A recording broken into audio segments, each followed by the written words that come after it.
Hello, hello, hello. Hey, you guys, it is Wednesday. Trying to clean my glasses. Oh, it is Wednesday. All right, you guys, how have you been since last week? How have you been? Hello? Let me make sure you guys can hear me. I know sometimes when you take calls, you cannot, the sound goes out. So someone let me know if you guys can hear me right now. Let me know if you can hear me. I will wait. I will wait. Oh, hey, Daniel. How are you? Daniel, can you hear me? I just want to make sure. Can you hear me? Awesome. Okay. I had a call come through, so I just wanted to make sure before I got into it that you guys can hear me. I appreciate you showing up. I'm excited too. I'm excited for tomorrow. We took a little break, and so I'm pretty excited about meeting with the group tomorrow. Is there anything that I can answer for you tonight, Daniel, since right now it's feeling like it's just me and you? Okay, good. All right. So I actually had scheduled a meeting for tonight, and I was going to post a video, but I ended up changing plans. Y'all know I like to show up when I can, unless it's just absolutely, like I cannot. Like if I'm really, really sick, horribly sick, or if a flight got delayed or whatever it is. But I love to show up for you guys, and because that's something that's important to me. Someone showing up for me is important, and so I try to, how do they say, treat others the way I want to be treated. And so that's why I show up for you guys. I'm brand new, so I have a million questions. Go ahead.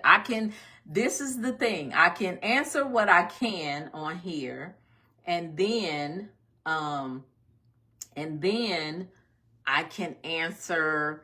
If I can't answer it tonight, then at the end of class tomorrow, the end of the mentorship program, the call, we open up the floor and you can ask any questions that you want. And so Esther, I believe, is actually training tomorrow. So not quite sure what she's gonna be training on, but because she has actually been unavailable the last few days. But whatever it is, it's always good. So, especially when Esther does it. I'm not going to say that about myself, but when Esther trains, it's always good. And so, yeah. So, tonight, like I said, I was actually going to post a video, but I said, you know what? Let me put off. It was actually, I'll tell you guys, Verizon is giving away a grant, and I was invited to, I guess, some type of class or something to do with it. It was tonight. And so y'all know I'm always interested in legit grants, because I myself want to get one so I can tell you guys how to get one. And so I was very interested in going, but like I said, this to me, showing up for you guys is more important. So so glad I can finally hear you. Okay, so you can hear me. Good. Okay. So Daniel said he could hear me, but maybe Tanya wasn't hearing me. Hey, Tanya.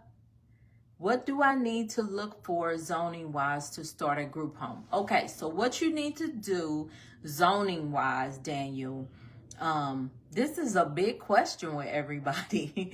I guess it's my most viewed TikTok video. It's like 100,000, over 100,000 views now. All you really have to do with zoning is contact the zoning department in whatever city you're in, and then ask them, is the address that you have, is 123 ABC Street, is this zone for the type of group home that you are trying to do? So that's really all to it. Now, some cities, I will tell you, they sometimes make you apply for zoning. They sometimes charge you a fee for zoning. It just depends on where you are. Some cities don't charge. They still do it over the phone. Some you have to, have them email you the application, or you may have to go down there. It really depends. And I think you're in Florida, but I can't remember what city. So just call zoning, the zoning department. If you are in a small city that doesn't have a zoning department, then you want to call like business development. You want to call city hall, depending on how city, small of a city or what the township is. You need to call, So you need to find out what type you want to do. You need to narrow it down to what type you want to do, because they're going to want to know what type of group home you want to do. So you need to narrow down what demographic you want to do. Okay? But yes, because you need to have that information when you call zoning. Tanya says, oh, the problem was on my, okay. I thought you guys couldn't hear me. I got my B12 shot and my hip is hurt. But yeah, so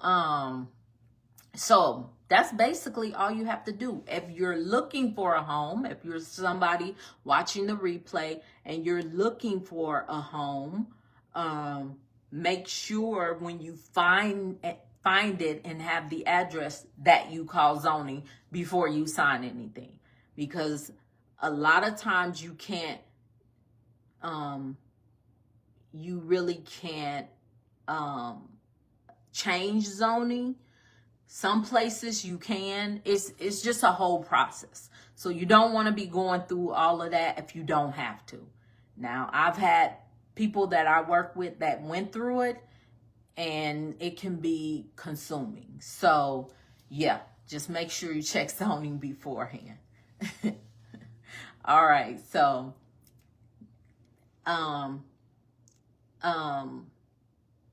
yeah. I'm getting so many text messages right now. Sorry. I most of the time I cut my phone on do not disturb, but I forgot, and all of these text messages are popping up, so I'm sorry, you guys.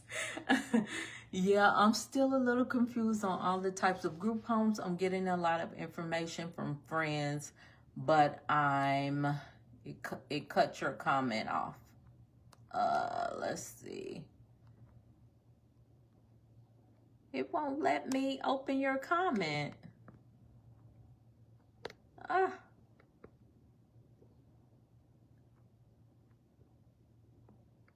Yeah, it cut it off. I'm getting a lot of information from friends, but and I can't see the rest.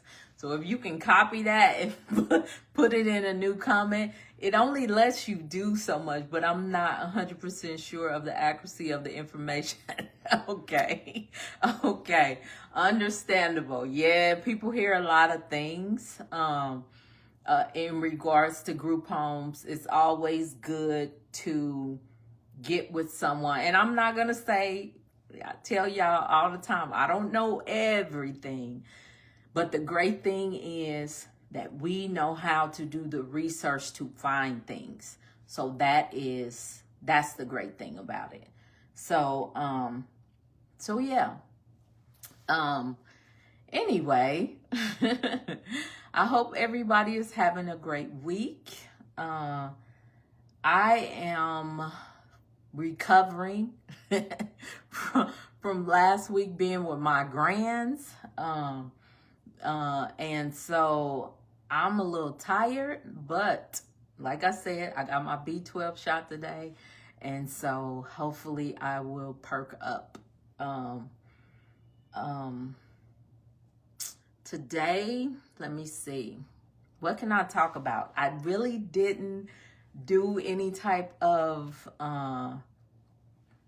notes for today because I was planning on posting a video for y'all. But I can say this. The video that I posted, that I was going to post, was in regards to relationships.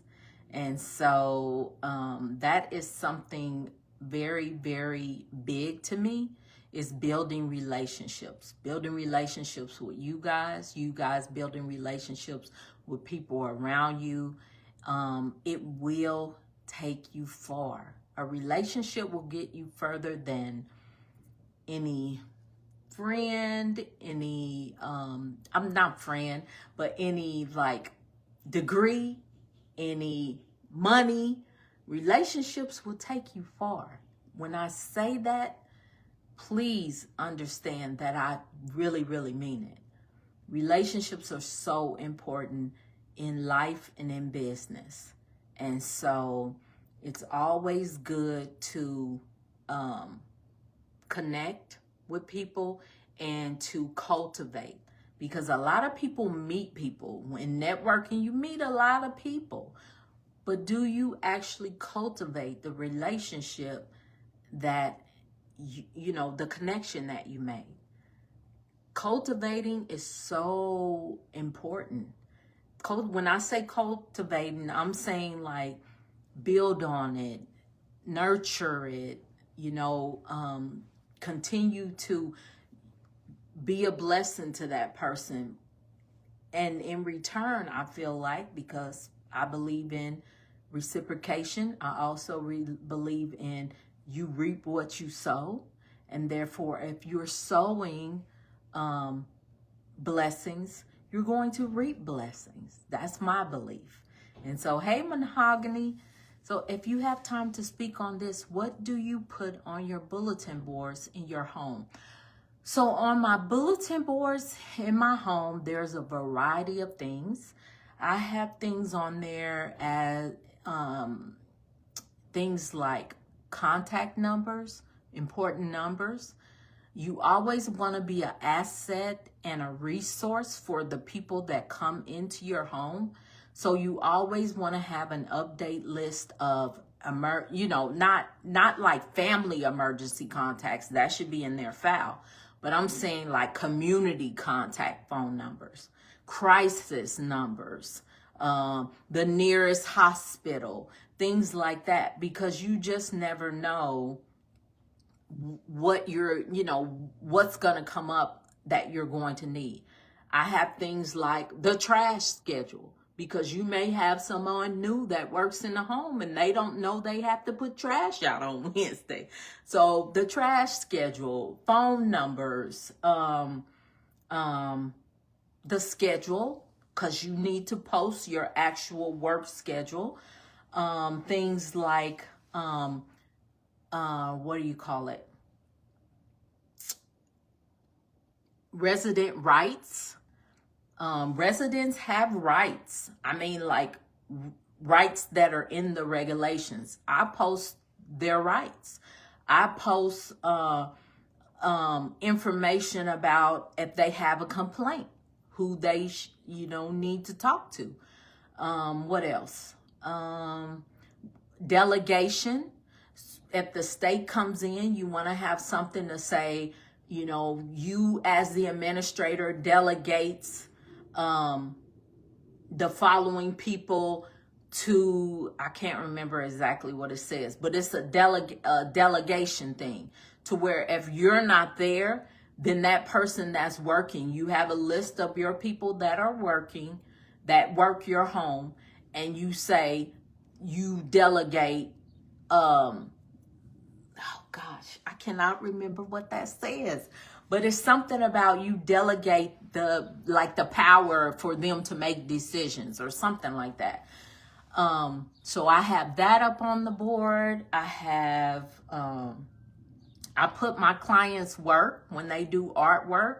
That's up on, girl, we got a lot of stuff on our walls. Let me see. You want to post a sign to say the latest fire inspection is located in the office or in the desks or whatever. You want to put, let me see, I'm trying to think of everything that's up on the walls. We have a lot of stuff. We have a big board with chores on it. We put first and last initial. We don't put the whole name because, you know, for HIPAA, if somebody comes into the house, you don't want to have their whole name up there. We put activity schedules. We put, no, you don't need more than 2 boards. We put stuff on the wall. So I'm just trying to think of everything that we put up on the wall. It's a lot. But I just like having everything rules. Put your rules. So whatever your house rules is, put it up on the wall. Because the tone that I set in my house, hey, what does rule number 4 say if they're doing it? And then they go look, rule number 4 says da da da da da. Remember that. So are you supposed to be smoking in the house? No, nobody really does that, but I'm just giving an example. So you make them read the rules. That's how they learn the rules. You post them, and then when they're doing it, when they're doing something they're not supposed to do, you make them go read it. And that's just something that I've implemented in my group homes, and now my employees do it too. But it works. It gets them to learn the rules so they know. And you will understand, I deal with people with mental illness. You have to have routine, consistency. You have to have system set up. And so that is a system. Making them read the rule when they're doing what they know they shouldn't be doing. So, yeah.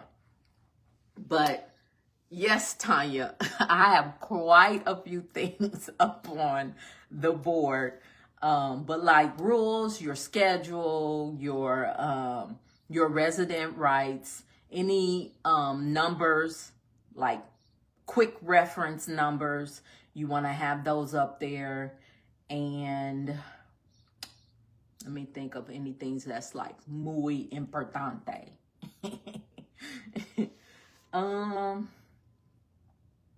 That would be a good start. That would be a good start. Of course, you want to have not up on the wall, but you want to have policies readily available. You want to have SOPs somewhere close so your employees, if they need to know how to do something. I told you guys, I went to the house for a couple of hours. I did not know how to check in medication. But guess what I did? I knew that SOP book was up there. So I pulled it down and I found check in medication, and I checked in the medication. So I didn't even remember how to do it because I don't work in the house all the time. So things like that you want to have readily available so you can access it. And that's the thing. Like I was going back to what I was saying to Daniel. I don't remember everything like I used to. I used to have a picture perfect memory where I could remember everything. When I first started doing this consulting thing, I could remember. I can't now. I'm going through perimenopause, so I can't remember everything, but I know how to find it. So you can always be a resource if you know how to find things. So you don't have to know everything that goes on in your home, but you do need to know how to find it. You do need to know, you do need to read through your policies and have them, what do they call it? Separated. and know how to access the information. So, yeah. Hey, Alanis. Alanis, you're not watching the replay. I'm on here live. But yeah, so anybody else have any questions? Anybody else have any questions? Let me get a drink of water.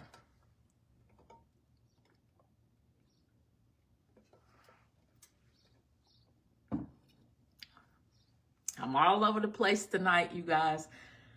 I was telling them before some of y'all came on that I was planning on posting a video because I was going to this meeting tonight at 5 o'clock.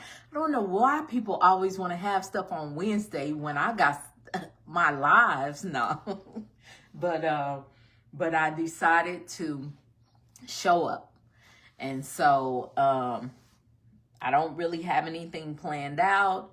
So if you guys have any questions, feel free to ask them. Because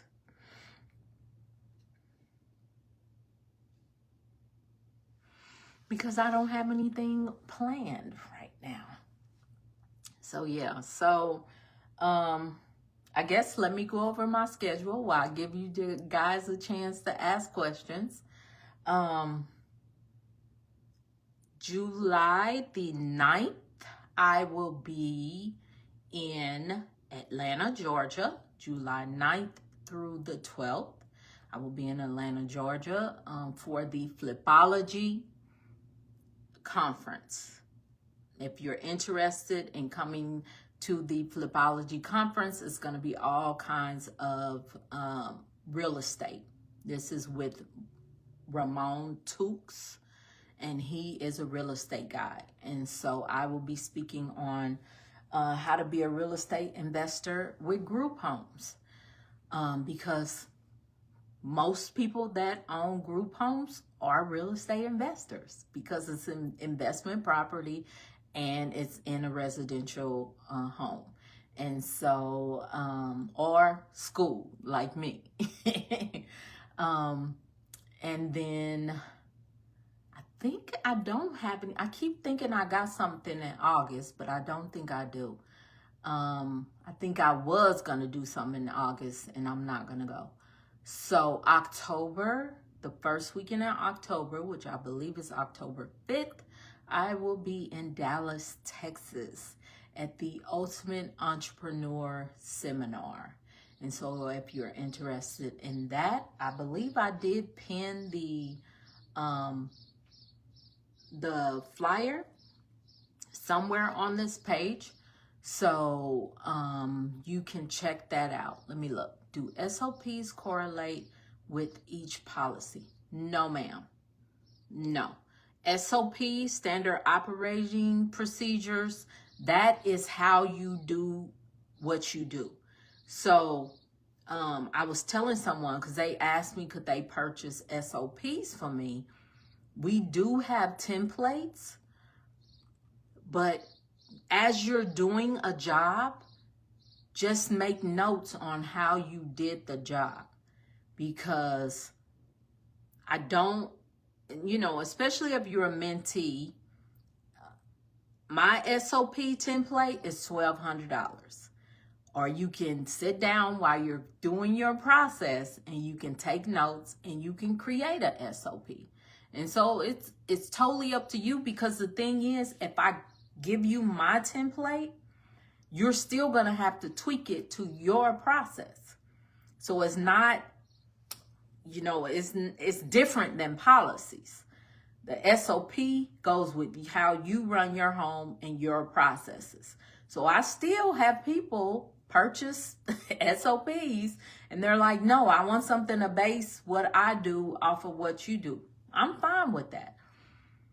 But I just want people to understand that a SOP is the standard operating procedure of how you run your home. And so it's kind of good. Everything you do, which is what I did in my group homes, we sat down and we created those operating procedures. Yeah, and normally, Tanya, you don't. I'm gonna tell you guys honestly, I did not create SOPs. I didn't know nothing about SOPs. And I worked in jobs that had them, but I didn't comprehend that I would need them in my group home. I did not create SOPs until I went through Grant Cardone's boot camp. And they were like, no, you need SOPs. And I was like, I do? And they were like, yeah, that boot camp was so, it changed the course of my business. Like, seriously, because we were not running it like a business that could scale. You get what I'm saying? I was like 2 homes into it. I was still winging it. I was still figuring it out. And I went through with his team and did their 360 program because we were planning on doing all this and selling. You know, if you're going to sell your business, you have to have operating procedures to teach people how to come in and do what you've been doing. And so, yeah, once I went through his program, his team was like, nope, this is what you guys need to do, blah, blah, blah. And that's how I came up. That's why I started doing SOPs. So did I have it when I first started my business? No. It is good to have. I tell my people, yes, you need to create them from the start, because when someone comes into your business to work, when an employee comes in, there's a lot, you don't have to keep coming back to them. You teach them how to do something, and then you give them the SOP book, or you give them the SOP book while you're teaching them so they can know where to go to reference what they're doing on a daily basis. Okay? For instance, an SOP can be related to how you admit a client. Yes. So my intake process has a SOP. You know, my medication check-in, like I just told y'all, has an SOP. So it's just the standard operating procedure. So when anybody comes into your business, everybody's doing things the same way. Now, you guys are getting this from me from what y'all paid for mentorship. I paid $150,000 for that boot camp. You get what I'm saying? So, but it taught me and my business partner so much on how to run a business, which is why I can do what I do now, which is why I feel like I have longevity in this business, and my business has, you know, ran smoothly because, you know, pay to play in a sense. I'm telling you, his team is amazing. I don't care what people say about Grant Cardone. His team is amazing, and they have things down. They know what they're doing, and they taught us a lot, you know, and so I appreciate that. Thank you. Yeah, of course. I appreciate you guys for showing up for me. So yes, it just makes life easier. It really does. Like, it really changed. Just think, if I wouldn't have had those standard operating procedures that day, I would have had to call somebody to walk me through how to do what I done did years ago, but it left my mind and I didn't know how to do it. But because I have that book up there, and yes, you have to update it because sometimes your procedures and the way you do things change. So you have to update it, you have to add to it. But having that resource right there where anybody that comes into your home that needs to do a process already has it. All they got to do, and I'm not saying everybody's book is going to be up there, but that's where I went, you know? So yeah, it just makes the process so much easier. You know, it's like a manual just to help you, you know, work your way through things. So yeah, so you don't need a standard operating procedure for every policy, but you do need a standard operating procedure for every procedure. And you probably saying, but some of this stuff is common sense. Wait till you start hiring employees. Wait till you start hiring employees. It ain't common sense for everybody, because you got to realize everybody wasn't raised like you.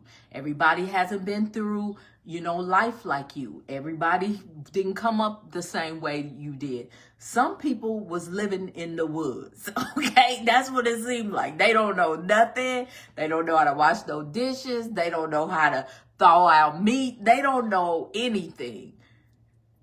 You need to have a standard operating procedure to tell, because I will tell you. I tell you the truth. And some of these people, and I don't mean to say it like some of these people, but some people ended up being like good employees. But they come to you and they, especially if they worked at a company, Diane laughing, especially if they worked like at a hospital. Say they worked at a hospital as a behavior tech in a hospital, and the hospital has somebody to do the food, to clean, you know what I'm saying? So it's different than in the home. In the home, they do everything. In that hospital, they might just be on a one-on-one. You come up in there, you sit with that person all day. That's your job.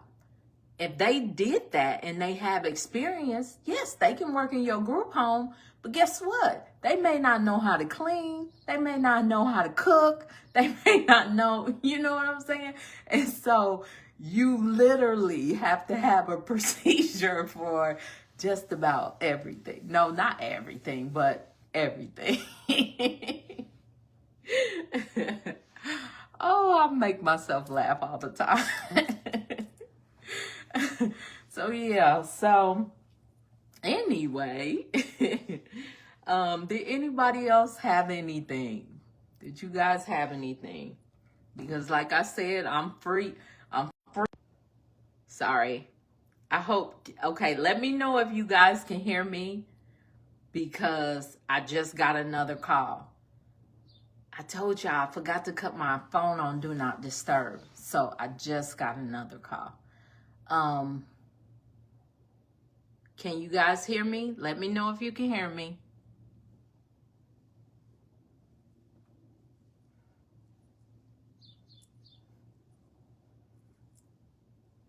Can y'all hear me? Okay, good. Sorry about that. If I don't know what it's gonna do if I pull my phone down and put it on Do Not Disturb. So I'm just gonna leave it. But anyway, anybody have any other questions? Y'all know we have our mentorship call tomorrow night, 6 p.m. Mountain, 9 p.m. Eastern. And so if you are an official mentee, you should have received the Zoom I don't know. Krista says she sent out emails, but I don't know if she sent the link today or if she's sending it tomorrow. I'm not sure. She was pretty busy today. So, but if you haven't, we are using the same link from this last quarter, I believe. I try to change the links up once a quarter, because I will have old mentees try to come in to the call. And so to avoid that, I just change the link every quarter. So yeah, but yeah, so we have our mentorship call tomorrow. Esther and I will be on there. I think Krista will be on there too. So if you guys have any questions, if you're an official mentee, make sure you write them down as you think of them so you can ask us tomorrow. I'm not real sure what Esther is training on tomorrow, but I do know that it's her day tomorrow. I may or may not be able to make it tomorrow evening. My little cousin will be graduating. Oh, congrats. Congratulations. Well, you got to go to the graduation. Okay? Yeah, you got to go. But congratulations. Oh, well, good, good. But yeah, if you miss it, just make sure the next class, which is the 4th Thursday, that you bring any questions that you might have, Diane. And we will be sorry we missed you, but happy that you had somebody graduate. But yeah, so you guys, nobody have any more questions? I will see the official mentees tomorrow night, 6 p.m. Daniel's pretty excited. I'm excited to have him on the call. Daniel's a new mentee. And we also, dang, that's funny. We have a Daniel and a Danielle. Daniel and Danielle will be on the mentorship call. Will be our new mentees on the mentorship call tomorrow. And so we will see you guys there. You are so welcome, Tanya. I appreciate you guys for showing up. And if nothing else, as I always say, be a blessing to someone else. Good night. Good night.